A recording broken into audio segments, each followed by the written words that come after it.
Perkembangan politik. Sistem pemerintahan.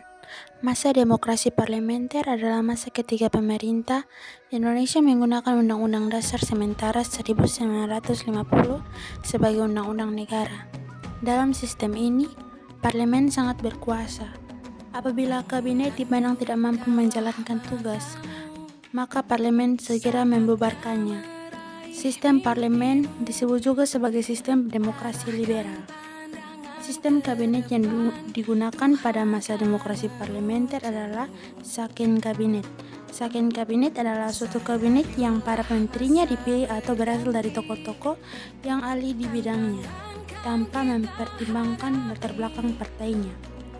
Dalam masa demokrasi parlementer ini, terjadi 7 kali pergantian kabinet. Hal ini dapat membuat program-program kabinet tidak dapat dilaksanakan sebagaimana mestinya. B. Sistem kepartaian.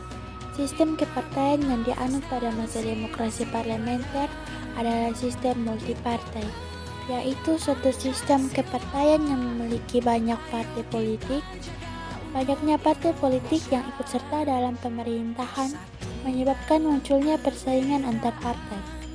Partai-partai yang ada saling bersaing, saling mencari kesalahan dan saling menjatuhkan.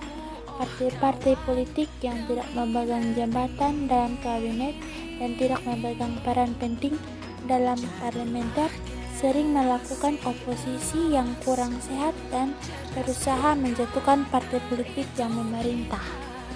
C. Pemilu 1955. Pada tahun 1955 diselenggarakan pemilihan umum pemilu pertama di Indonesia. Pemilu pertama ini merupakan tonggak demokrasi pertama di Indonesia. Keberhasilan penyelenggaraan pemilu tahun 1955 menandakan telah berjalannya demokrasi di kalangan rakyat. Banyak kalangan yang menilai bahwa pemilu 1955 merupakan pemilu paling demokratis yang dilaksanakan di Indonesia. Pada pemilu pertama ini, 39 juta rakyat Indonesia memberikan suara. Pemilihan umum 1955 dilaksanakan dalam 2 tahap. Tahap pertama dilaksanakan pada 29 September 1955 dan tahap kedua pada 15 Desember 1955. Pemilu tahap pertama adalah untuk memilih anggota DPR yang berjumlah 250 orang. Perolehan suara terbanyak dimenangkan oleh 4 partai politik, yaitu PNI, Masyumi, NU, dan PKI. Pemilu tahap kedua adalah untuk memilih anggota Dewan Konstituante yang akan bertugas untuk membuka undang-undang yang tetap untuk mengganti Undang-Undang Sementara 1950. Gangguan keamanan. Pemilu tahun 1955 berhasil diselenggarakan dengan lancar, tetapi ternyata tidak dapat memenuhi harapan rakyat yang menghindari pemerintah yang stabil. Hal ini menyebabkan munculnya berbagai penolakan di berbagai daerah. Dalam perkembangannya, penolakan itu mengarah pada gerakan pemberontakan yang berniat memisahkan diri dari Negara Kesatuan Republik Indonesia. Berikut ini beberapa gerakan pemberontakan yang terjadi pada masa demokrasi parlementer. Pemberontakan Angkatan Perang Ratu Adil. Gerakan ini didasari oleh adanya kepercayaan rakyat akan datangnya seorang Ratu Adil yang akan membawa mereka ke suasana aman dan tentram serta memerintah dengan adil dan bijaksana. Tujuan gerakan APRA adalah untuk mempertanyakan bentuk negara federal di Indonesia dan memiliki tentara tersendiri pada negara bagian RIS. Pada tanggal 23 Januari 1950, pasukan APRA menyerang kota Bandung serta melakukan pembantaian dan pembunuhan terhadap anggota-anggota TNI. Pemberontakan APRA berhasil ditumbas melalui operasi militer yang dilakukan oleh pasukan sivil. Pemberontakan Republik Maluku Selatan. Pemimpin pemberontakan MRDR Christian Robert Stephen Samuel Penyebab dari pemberontakan adalah mereka menolak pembentukan Negara Kesatuan Republik Indonesia dan ingin melepaskan diri dari wilayah Republik Indonesia karena menganggap Maluku sudah memiliki kekuatan secara ekonomi, politik, dan geografis untuk berdiri sendiri. Selain itu, penyebab utamanya adalah masalah pemerataan jatah pembangunan daerah yang dirasakan sangat kecil jika sebanding dengan daerah di Jawa. Cara mengatasi pemberontakan adalah ekspedisi militer yang dipimpin oleh Kolonel A.E. Kawilarang atau Panglima Tentara dan Teritorium Indonesia Timur. Pemberontakan anti-ASIS. Pemberontakan ini terjadi pada 5 April 1950. Pemberontakan ini berawal dari tuntutan Kapten anti-ASIS dan pasukannya terhadap pemerintah Indonesia agar hanya mereka yang dijadikan sebagai pasukan keamanan untuk mengamankan situasi di Makassar yang pada saat itu sering terjadi bentrokan antara kelompok pro persatuan dan kelompok pro negara federal. Tuntutan ini tidak dipenuhi oleh pemerintahan Republik Indonesia tetap mendatangkan TNI sebagai pasukan keamanan. Hal ini menyulut tidak kepuasan di kalangan pasukan anti-ASIS. Mereka kemudian bereaksi dengan menduduki beberapa tempat penting di Makassar seperti pos militer, kantor telekomunikasi, lapangan terbang, serta menahan Letnan Kolonel A.J. Moginta yang menjabat sebagai Panglima Tentara Teritorium Indonesia Timur.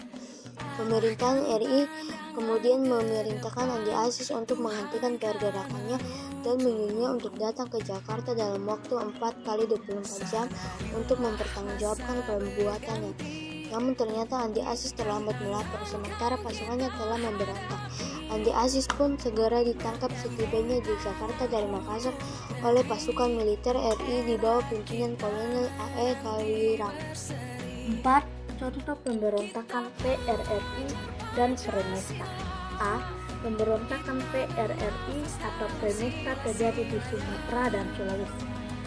Ini disebabkan oleh adanya hubungan yang kurang harmonis antara pemerintah daerah. Hal itu dikarenakan jatah keuangan yang diberikan oleh pemerintah pusat yang tidak sesuai anggaran yang diusulkan. Selanjutnya dibentuknya gerakan dewa, yaitu 1. Dewa Banteng Sumatera Barat dipimpin oleh Letkol Ahmad Husin. 2. Dewan Gusman Sumatera Utara dipimpin oleh Letkol Simbolon. 3. Dewan Garuda di Sumatera Selatan Letkol Berlian. 4. Dewan Manghui di Sulawesi Utara dipimpin oleh Letkol Petjen Sumual. Puncak pemberontakan ini terjadi pada tanggal 10 Februari 1950. Ketua Dewa Banteng mengeluarkan ultimatum kepada pemerintah pusat. Kabinet Juanda harus mengundurkan diri dalam waktu 5x24 jam. Pemerintah pusat bertindak tegas dengan cara menghentikan Letkol Ahmad Husin secara tidak hormat. Oleh karena itu, ultimatumnya ditolak pemerintah pada 15 Februari 1958. Letkol Ahmad Husin mengumumkan berdirinya PRRI, kemudian diikuti oleh pengumuman pemerintah pada 17 Februari 1958 di Sulawesi. Pada tanggal 29 Mei 1961, Ahmad Husin dan tokoh-tokoh PRRI lainnya asing menyerah. Pemberontakan APRA, Andi-Aziz, RNS, dan PRRI atau Fremesta merupakan batu ujian bagi ideologi nasional Pancasila. Berkat Tuhan yang Maha Kuasa dan kompakan TNI bersama rakyat setia Pancasila dan Undang-Undang Dasar 1945, maka pemerintah berhasil mengatasinya. Konferensi Asia Afrika atau KAA dan Deklarasi Juanda. Pada masanya, demokrasi parlementer Indonesia mengalami banyak gangguan stabilitas politis dan keamanan.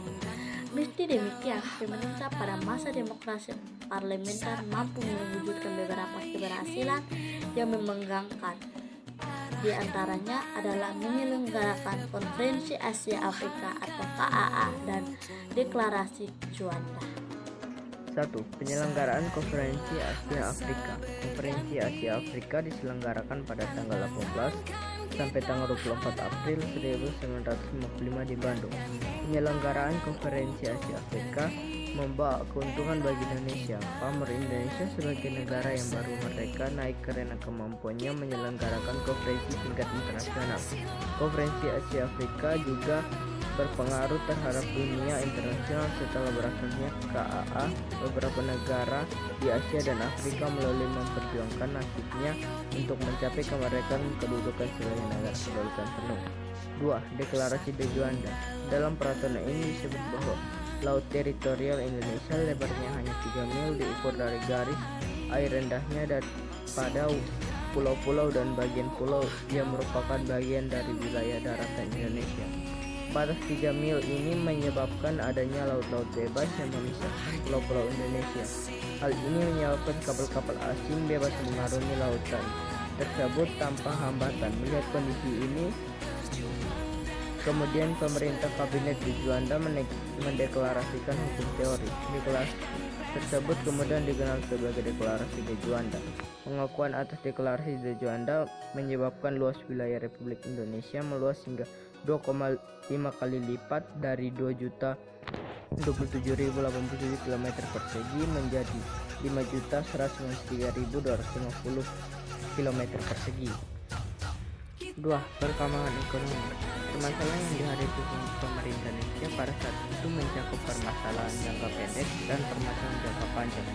Permasalahan jangka pendek yang dihadapi pemerintah Indonesia saat itu adalah tingkatnya jumlah uang yang beredar dan meningkatnya biaya hidup. Permasalahan jangka panjang yang dihadapi pemerintah adalah perkembangan jumlah produk dan tingkatnya kesejahteraan yang rendah. Untuk memperbaiki kondisi ekonomi, pemerintah melakukan berbagai upaya sebagai berikut. Gunting Syafruddin pada tanggal 20 Maret 1950, Menteri Keuangan Syafruddin Sriwirena Rawit Negara mengambil kebijakan memotong semua uang yang bernilai Rp2,50 ke atas hingga nilainya tinggal setengahnya. Melalui kebijakan ini, jumlah orang yang beredar dapat dikurangi. B. Sistem ekonomi gerak benteng. Sistem ekonomi gerak benteng merupakan usaha pemerintah untuk mengubah struktur ekonomi kolonial menjadi struktur ekonomi nasional. Tujuan dari sistem ekonomi gerak benteng adalah sebagai berikut. 1. Para pengusaha Indonesia yang bermodal lemah diberi kesempatan untuk berpartisipasi dalam pembangunan ekonomi nasional. 2. Para pengusaha Indonesia yang bermodal lemah perlu dibimbing dan diberikan ketentuan kredit. 3.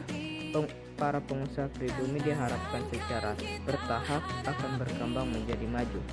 Tujuan program ini tidak dapat tercapai dengan baik dan mengakibatkan beban keuangan pemerintah semakin besar.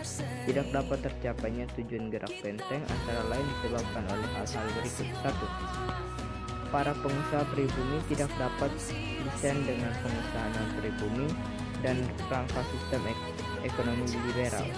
2. Para pengusaha pribumi memiliki mental yang cenderung konsumtif. 3. Para pengusaha pribumi sangat bergantung pada pemerintah.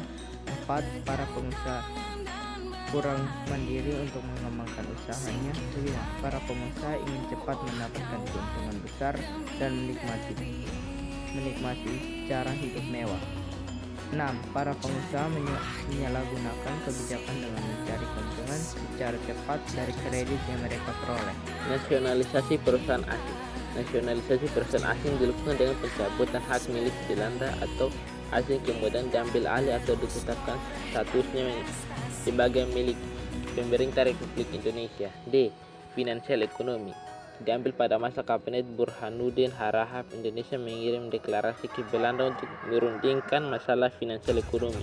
Perundingan ini dilakukan pada tanggal 7 Januari 1956.